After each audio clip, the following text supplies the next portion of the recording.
Good morning and welcome to Moving Iron Podcast, the market rundown with Angie Setzer. Angie, how are you this morning? I'm good. How are you? Oh, if I was any better, I couldn't stand it, Angie. Things are just that good. Right. All right, so there is obviously, like usual, plenty of stuff to talk about. No lack of things to talk about here. We've got this, I guess, ongoing China China thing still happening. It's kind of back and forth. We've got the Mexico thing now that just kind of sprung up on us here out of nowhere. And that's, Yeah. I guess, they're all kind of at the table now. Mexico's showing all their documentation about how hard they're trying to fix this issue so they can go along with it. And then before we got started, you brought up that maybe they're trying to get a jump on this 5% tariff thing, and they bought a bunch of corn. It sounds like so. Yeah. Allegedly bought a bunch of corn. Allegedly. Yeah. Yeah. So The alleged corn. Yeah. and I mean, there's a lot going on. And so right now, the China thing, as far as I'm concerned, it's over. We broke up. We're done. yeah. So at this point, it's all about just getting your hooded sweatshirt back, and your mixtape with the "I love you" written on it, so it Yep. doesn't get out. Mm-hmm. I think really the Chinese headlines, the Chinese conversations. I think that ship sailed at this point, unfortunately or fortunately. I don't know. There's going to be a lot of news groups that are still going to focus on what's taking place. Obviously, it has some pretty extensive implications for things outside of the grain and commodity markets as well. With what's taking place relation wise, what we'll see happen from an import standpoint. Does my CD player at Walmart go up in price by 20% or whatever? So I mean, it's not over, but at this point in time, I think it's been 15, 16 months. I think we've learned the new world, right? We'll see what happens as we go forward. The biggest question now is Mexico. What does Right. Mexico look like? What's taking place with the Mexico thing? We had the USMCA taken care of 2, 3 weeks ago. And now on Monday, we're talking about putting tariffs in place on, everything from Mexico. Now, the one thing that we've seen that's been most interesting to me is I have not seen a comprehensive list of the ways Mexico would react. So everyone's assuming that corn would be one of those things that were targeted, but I had seen an article there here recently that basically on the list of things of imports into Mexico from the U.S. that would have retaliatory tariffs placed on them.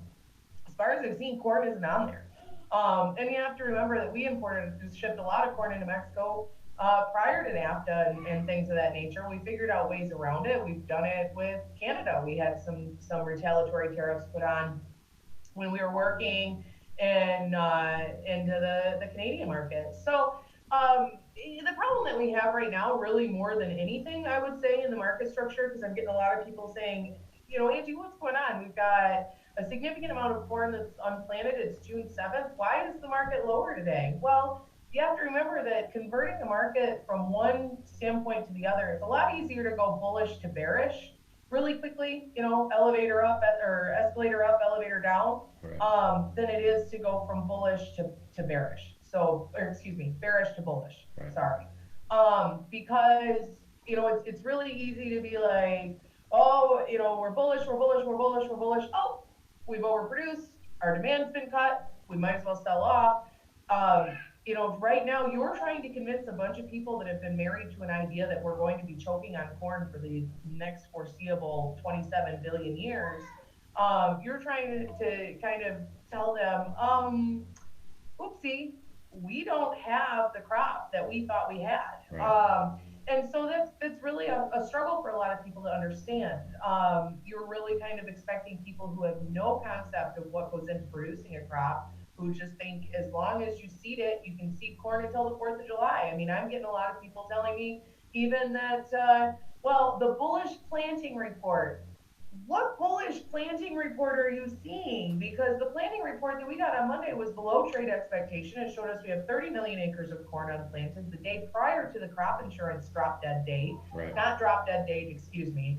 The prior to getting into late planting, which you have to remember, a lot of folks in the Corn Belt, even if they are planting, they're planting throughout the very late planted period.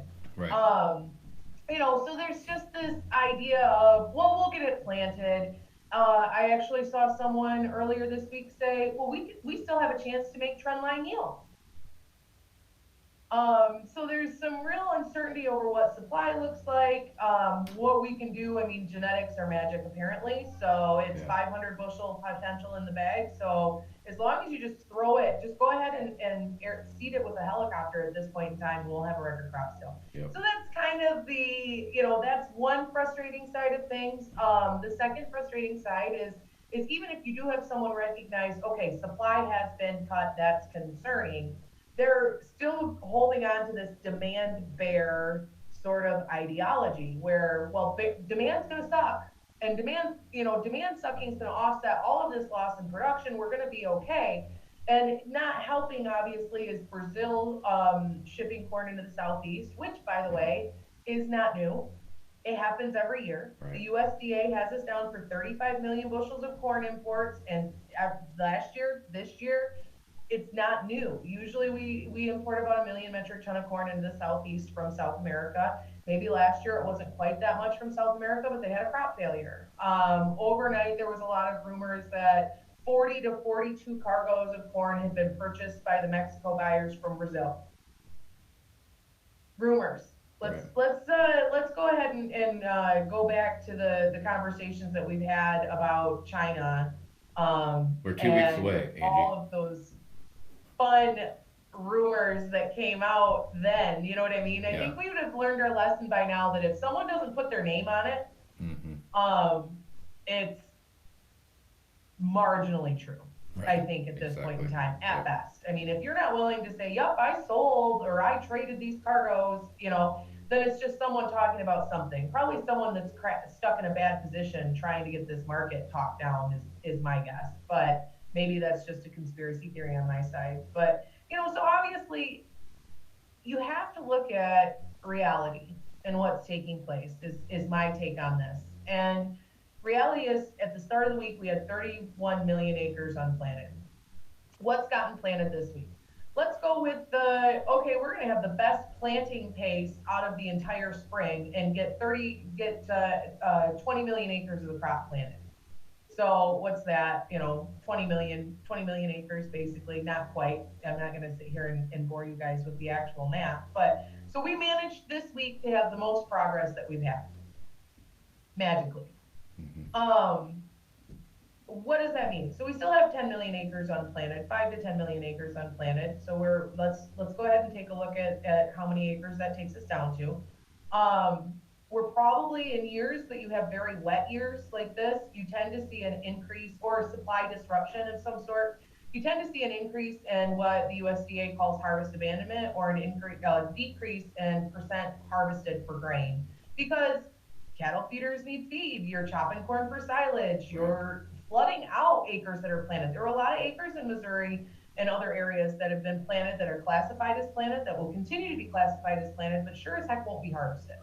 So you've got to make those adjustments. And then you start to talk about yield, which is go ahead and start talking about whatever you want to talk about on yield, because ISU, Purdue, Illinois, all of these major agricultural universities are coming out and saying that if we were to see, if you plant a crop after last half May or after June 5th, here's what your percentage of max yield will be if the weather is perfect for the remainder of the growing season.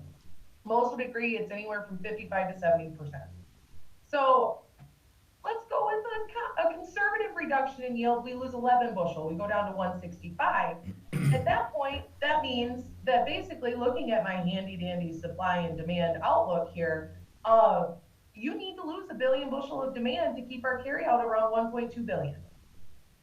If this is with a 5 million acre cut, 89% of that harvested, a 165 yield, which is probably on the high side of everything on that side. That's a 12.8 billion bushel crop, down from the 15 billion that they forecasted. You've got to lose 1 billion bushel of demand. We have to figure out where this demand is going to be cut. So to me, I'm not the least bit phased by this stuff that everyone's screaming, oh, that's why the top's in. Talk to me about it in August. Talk to me about it next January. We'll see what the Yeah. market looks like. But here on the cash side, a lot of my friends are freaking out. I don't have a better way to put it. Mm-hmm. We have made a lot of plans based on big crops. We've made a lot of decisions based on the idea that we are going to get the crop planted. And now a lot of folks in trade territories like mine, North Chicago, parts of Ohio, Indiana, they're looking at it and saying, okay, I can't buy corn now because most of my customers don't have corn planted. So they're going to hold on to it because they like to be able to stay in the game. So old crop's not moving. And what does new crop look like? And so I choose to, in instances like this, pay attention to what the cash market is telling me more so than what a trader is telling me somewhere. I don't even want to pick on anyone in Chicago because that's not fair because they really don't have, it's not Chicago centric anymore.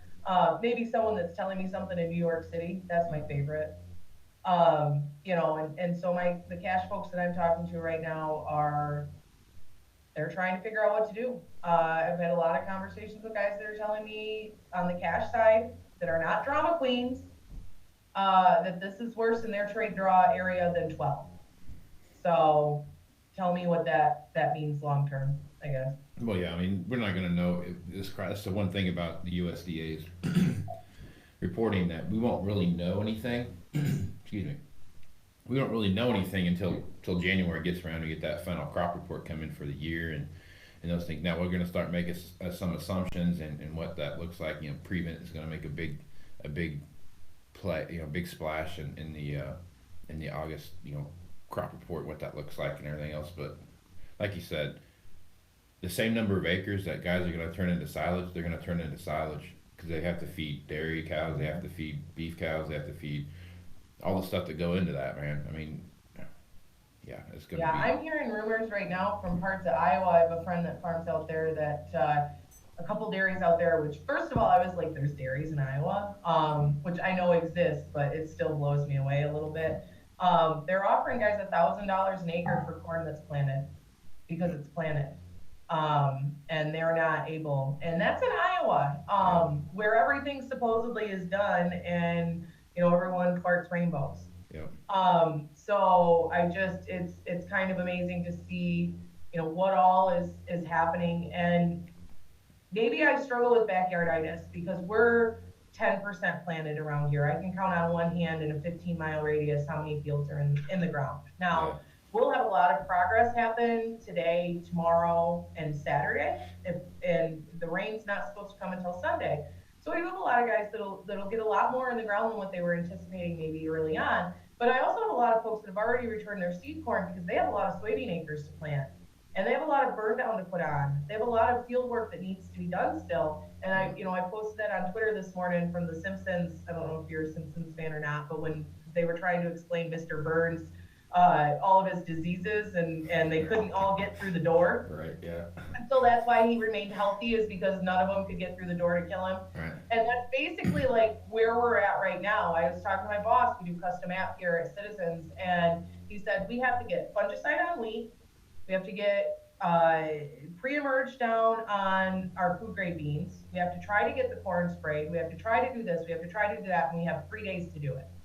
And so every farmer in the U.S. is kind of doing the same thing. I have to plant. I have to replant. I have to do my spring field prep work that I haven't had time to do. I mean, and so I choose to look at people that are moving around. Luke Swenson is a commodities guy, and he also farms from North Dakota. And I secretly have been stalking him here recently, not in a creepy way. Well, maybe it is. I don't know. But he made a trip down. Right. And he said the other day that I made this trip to quench my bullishness, not pour gas on it. He said, and what he saw was completely unexpected. I mean, he was in portions of Indiana that had 0% planted. I have friends in the Toledo area that have 0% planted. And like I said, it's June 7th. So a lot of folks are saying, oh, well, look, that planter's rolling. Okay, well, you have to also remember that there's a 2020 rule to be able to maintain a discount on crop insurance. Right. To keep your units in a smaller level. So you have to plant X amount of acres of something to be able to get prevented plant coverage on the rest and keep your enterprise unit designation, I think it's enterprise unit designation, Yep. And so you have to plant a certain amount of a crop, or you lose 10 grand Right. or whatever, however many grand. I have a smaller farmer that's it's 10 grand. And he's a smaller guy, so imagine, and so that's the other thing is some of these planters rolling, might be slightly disingenuous in the sense that they're just doing it because they have to. Right. Other guys have told me that doing prevented plant is awful because it's hard for weed management and things like that. So they're going to try to get a crop mudded in eventually. They're not really anticipating much in the way of production, but they're going to do it. Right. Other folks are really working on soybeans at this point.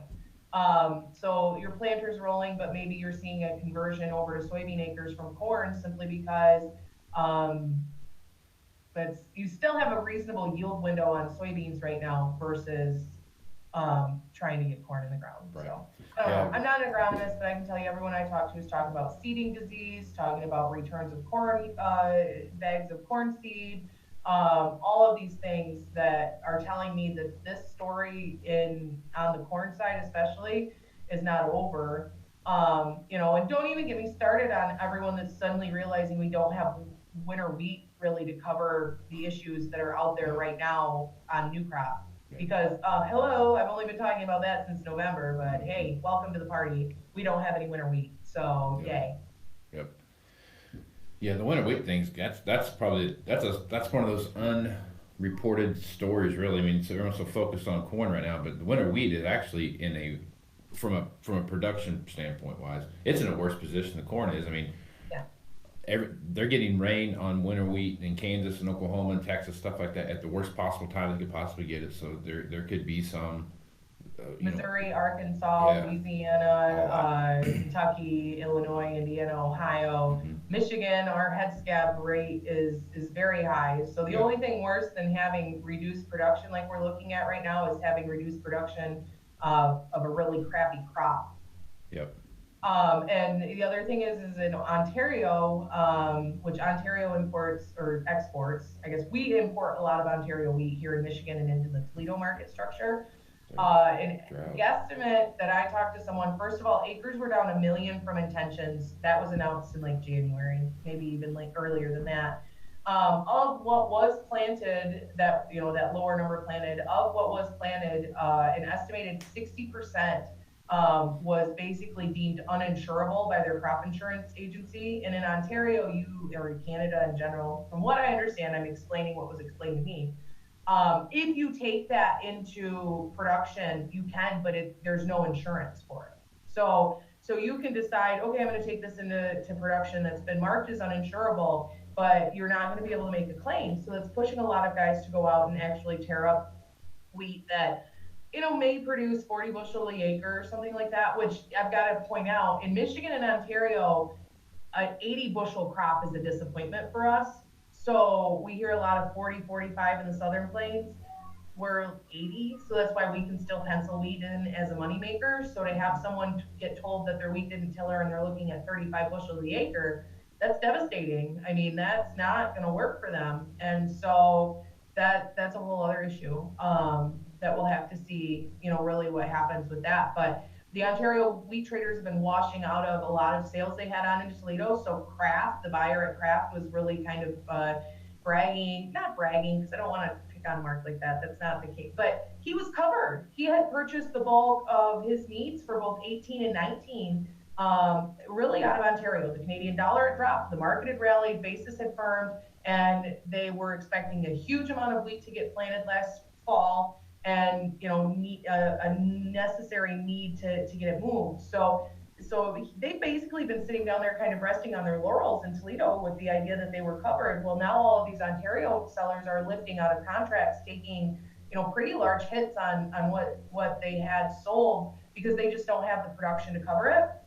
And the feed market there is resulting in values that are closer to an 85 over into my local mill here, which right now they're saying they're going to pay 5 over. So the Ontario crop at this point is going to stay in Ontario, and that's something I'm watching too. I mean, there's a lot of things that are going on, and really when it comes down to it, you need to talk to your local cash trader more so to get a feel for what's actually taking place than someone that's reading headlines and regurgitating them to you in some way, shape, or form. Yeah.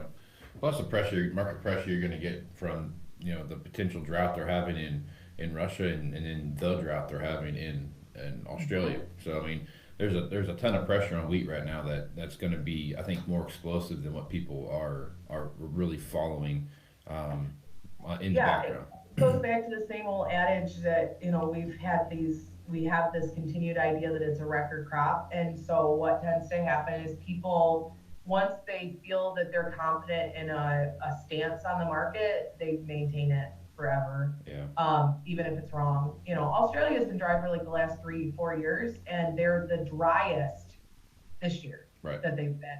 Yep. And they're supposed to be planting a crop. And then Russia was going to be this massive bajillion bushel crop. And now you're starting to see some of my friends over there are cutting back on what they're anticipating actually moves out of Russia as well, because they're dealing with a lot of heat during kernel fill and Mm. not a lot of rain. So that's something to be watching too.